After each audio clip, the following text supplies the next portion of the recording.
Baik, Assalamualaikum warahmatullahi wabarakatuh. Perkenalkan, saya Dafa Syafiq Pasha, mewakili dari kelompok 5. Untuk anggota sendiri itu ada Jessi Hanifia, Muhammad Rida Maulana, Nailul Fitria, dan Sofia Safira. Pada kesempatan kali ini kami akan menjelaskan terkait perubahan-perubahan yang telah dikoreksi di pertemuan sebelumnya terkait usability test aplikasi rumah pendonor. Nah, next.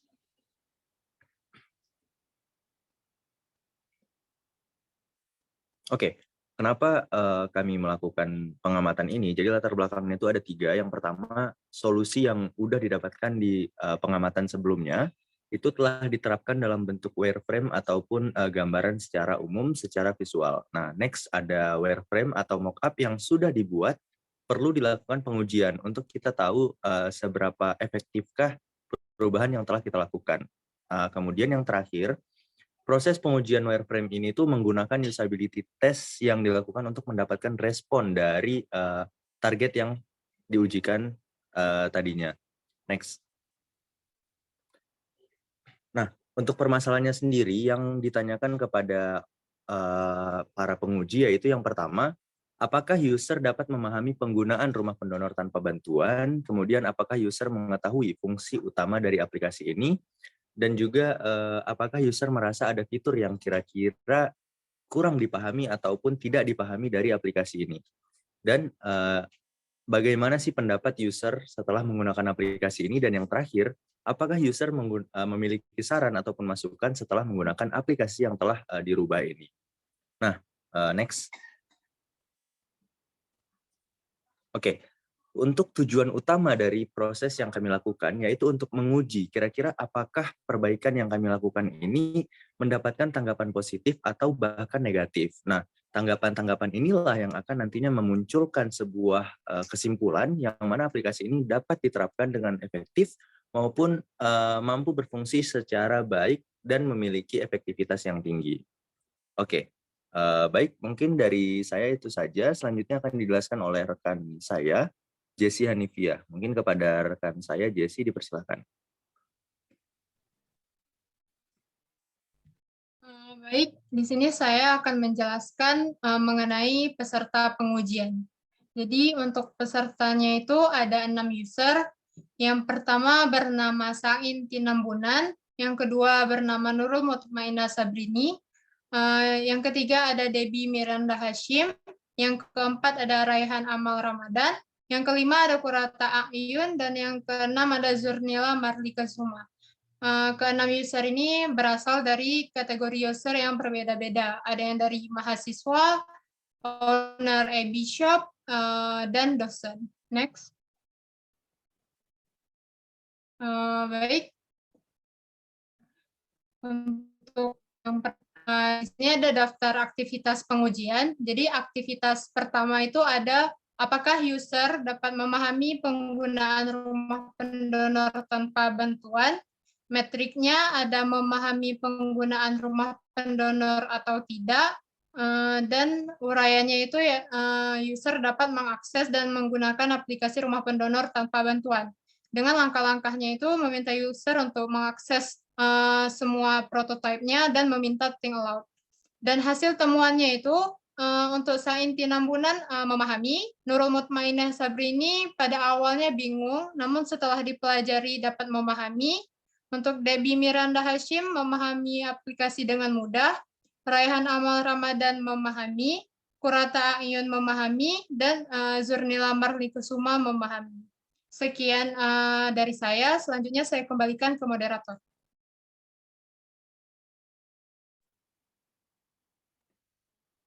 Baik, terima kasih Jessi. Mungkin selanjutnya akan dijelaskan oleh rekan saya, Nailul Fitria, terkait daftar aktivitas pengujian. Kepada Nailul, dipersilakan. Baiklah, terima kasih kepada moderator yang sudah mempersilahkan saya. Di sini saya sendiri akan menjelaskan mengenai daftar aktivitas pengujian bagian 2 dan bagian 3. Nah, jadi pada bagian 2 ini, pertanyaannya yaitu apakah user dapat mengetahui fungsi atau tujuan aplikasi dengan matriks yaitu memahami fungsi dan tujuan aplikasi atau tidak. Nah, untuk langkah-langkahnya yaitu kita meminta user untuk menjalankan prototipe yang sudah dibuat. Selanjutnya kita meminta think aloud kepada user tersebut setelah menjalankan prototipe yang kita buat. Nah, untuk temuannya, yang pertama di sini ada dari Sain Tinambunan, yaitu dia mengetahui fungsi aplikasi dengan baik. Nah, kemudian ada Nurul Mutmainnah Sabrini, yaitu dia mengetahui juga fungsi dan tujuannya. Untuk selanjutnya yaitu ada dari Debbie Miranda Hashim, dia mengetahui fungsi dan tujuan aplikasinya. Kemudian ada Rehan Amar Ramadan, mengetahui fungsi aplikasi dengan baik. Kemudian dari Kurata Ayun, mengetahui fungsi aplikasi dengan baik.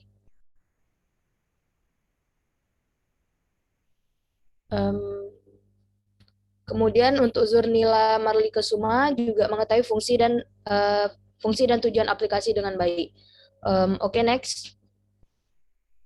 Nah, pada bagian 3 yaitu ada pertanyaan apakah user merasa ada fitur yang tidak dapat dipahami dari aplikasi rumah pendonor dengan matriks yaitu ada atau tidak fitur yang tidak dapat dipahami.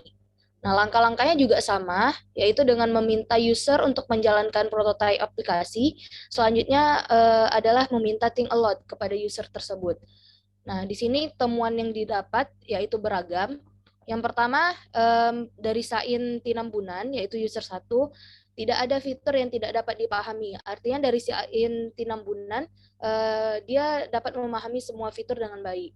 Kemudian ada dari Nurul Mutmainnah Sabrini, yaitu tidak memahami maksud fitur pengolahan darah, pengujian darah, dan distribusi darah. Nah, kemudian dari Debbie Miranda Hashim, di sini user mampu memahami sebagian besar fitur dengan baik.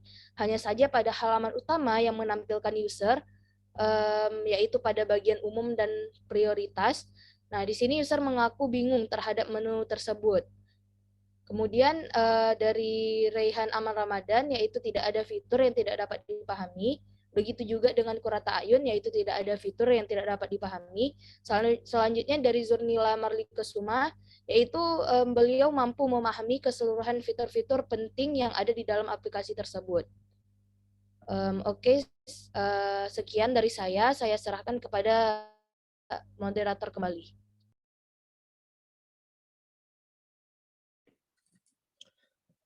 Baik, rekan saya Nailul, terima kasih. Mungkin selanjutnya akan dijelaskan oleh salah satu rekan kelompok juga, yaitu Muhammad Rida Maulana. Kepada Rida dipersilakan.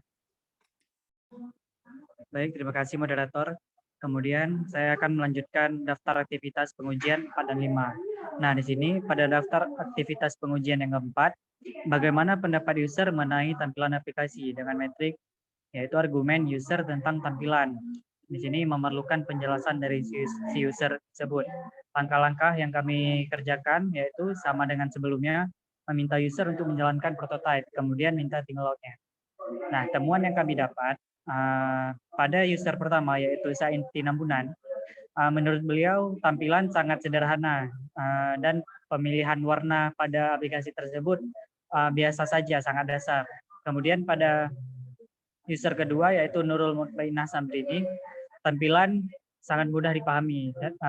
Kemudian untuk user ketiga yaitu Debbie Miranda Hashim, tampilan aplikasi rumah pendonor itu sudah baik. Kemudian user keempat yaitu Rehan Amar Ramadan, secara keseluruhan sudah sangat baik. Kemudian user kelima Kurata Ayun, menurut beliau secara keseluruhan sudah sangat baik juga. Kemudian user keenam Zurnila Marli Kesuma, tampilan aplikasi rumah pendonor sudah sangat baik juga. Next. Selanjutnya daftar aktivitas pengujian yang kelima, yaitu dengan pertanyaan bagaimana saran user mengenai tampilan aplikasi. Di sini metriknya memerlukan penjelasan ataupun saran user untuk aplikasi. Langkah-langkahnya juga sama, meminta user untuk menjalankan prototipe, kemudian minta think aloud-nya. Nah, temuan yang kami dapat pada user pertama yaitu pada saudara Sain Tinambunan, beliau memiliki saran yang sebagai user baru pertama kali mencoba aplikasi tersebut, yaitu pada fitur jadwal mobil unit yang terkesan membuat bingung. Sebaiknya jadwal tiap-tiap hari itu dipisah atau diberi sekat warna, ada perbedaan antara hari ini dan hari esok. Kemudian pada user kedua, Nurul Mutmainah Sabrini, fitur umum sebaiknya langsung saja ditampilkan tanpa perlu menekan tombol umum lagi. Nah, jadi tanpa harus menekan tombol umum, fitur umum itu sudah langsung ditampilkan. Kemudian pada user ketiga, pada halaman menu sebaiknya kata umum dan prioritas diganti dengan kata yang lebih mendeskripsikan maksud tersebut, seperti menu prioritas diganti dengan pendonor. Jadi si prioritas ini merupakan orang yang sudah mendonor. Kemudian pada user keempat, di sini Raihan Omar Ramadan, saran beliau yaitu mengembangkan tampilan aplikasi tersebut agar lebih menarik. Kemudian user kelima, Qurrata Ayun, menurutnya menambahkan lebih banyak gambar agar lebih menarik pada tampilan aplikasinya. Kemudian user terakhir yaitu Zurnila Marli Nusuma, menurut beliau, semoga aplikasi ini bisa berjalan dan juga mampu menjadi terobosan baru dalam dunia donor Aceh. Mungkin itu saja, saya kembalikan ke moderator. Baik, terima kasih banyak Saudara Rida. Mungkin selanjutnya untuk melengkapi seluruh penjelasan yang telah dijelaskan sebelumnya akan ditutup dan juga dijelaskan lebih lanjut oleh rekan kami, Sofia Safira. Kepada Sofia dipersilakan. Oke, terima kasih kepada Dafak. Selanjutnya saya akan menjelaskan tentang lokasi pengujian dari beberapa user yang telah kami uji. Untuk lokasi pengujian di sini kami menggunakan dua metode, yaitu via Zoom meeting dan menguji secara langsung. Di sini juga pada layar kami juga sudah membuat layout dari masing-masing metode tersebut, baik itu Zoom maupun pengujian secara langsung. Nah, untuk lokasi pengujian, penguji satu itu berada di Lambateng. Untuk penguji satu ini menggunakan Zoom, dan penguji dua berada di Lambo Roskep. Ini juga menggunakan Zoom, dan untuk penguji ketiga dan keempat dan kelima itu menguji secara langsung, yaitu penguji 3 berada di Lorong Durian Barat, penguji 4 berada di Lamlagang, penguji 5 berada di Tanjung Selamat. Dan untuk penguji ke-6 itu menggunakan Zoom meeting, pengujinya berada di Kampung Pinang. Nah, untuk selanjutnya saya kembalikan ke moderator. Baik, terima kasih Sofia Safira. Mungkin untuk seluruh presentasi itu tadi bisa kita simpulkan bahwa dari hasil jawaban-jawaban user yang dites itu menyimpulkan bahwa aplikasi ini sangat efektif dan juga dapat berguna dengan baik khususnya di wilayah Aceh dan sekitarnya. Nah, mungkin sedikit penjelasan terkait perubahan yang dilakukan.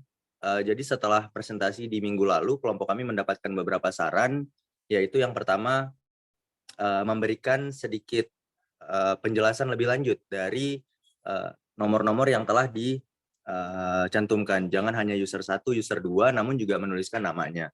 Nah, kemudian saran yang kedua yaitu pada aplikasi ini seharusnya diperjelas kembali kira-kira kesalahannya itu di bagian mana dan juga diperbaikinya di bagian mana. Nah, dan yang terakhir ini adalah terkait teknik presentasi, di mana teknik-teknik yang telah dijelaskan oleh asisten lab sendiri itu merupakan teknik yang baik, dan juga pada kali ini kami coba untuk menerapkan teknik tersebut. Baik, untuk kesimpulannya sendiri, seperti yang saya katakan tadi, perubahan di aplikasi ini sangat memberikan pengaruh dan juga dampak yang baik kepada user, dan juga user mampu memahami secara menyeluruh konsep aplikasi rumah pendonor ini, dan juga ini tentu menjadi sebuah terobosan baru bagi PMI khususnya wilayah Aceh dalam mencari donor-donor maupun resipen penerima darah itu sendiri. Next. Baik, mungkin sekian dari kelompok kami. Tentu harapannya aplikasi Rumah PMI ini bisa dikembangkan terus-menerus dan juga bukan hanya memiliki tujuan dan niat yang baik saja, namun dapat mencapai target ataupun user mampu menggunakan aplikasi dengan sangat baik pula. Mungkin sekian, saya Dafak Syafiq Pasha selaku moderator mau undur diri, mewakili seluruh rekan kelompok. Mohon maaf atas kesalahan yang ada, baik perkataan maupun perbuatan. Wabillahi taufiq wal hidayah. Assalamualaikum warahmatullahi wabarakatuh.